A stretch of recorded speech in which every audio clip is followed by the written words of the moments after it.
Grabe pasabog, kilalang power couple, hiwalay na. Ito na nga may update ang top 3 sa Marites. Bago tayo pumunta sa Hot Chika ngayong araw, mag-like ka muna at mag-subscribe para updated ka. Eto na nga, hiwalay na sila.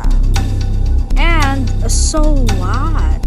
Huwag nyo sila pakialaman as if naman na close kayo sa couple na yon, hindi ba? Kaya ang dami nyong insight. If hiwalay na sila, then so be it. We can't do anything about it. Kung sino man sila, I believe they decided to separate for the betterment of each other. At kung di man nila ginawa ito publicly, anong pakialam natin? Need ba nilang mag-explain sa lahat? Wala kang ambag sa relasyon nila, so stop commenting, bashing, or even lecturing them as if you're involved or even related to them.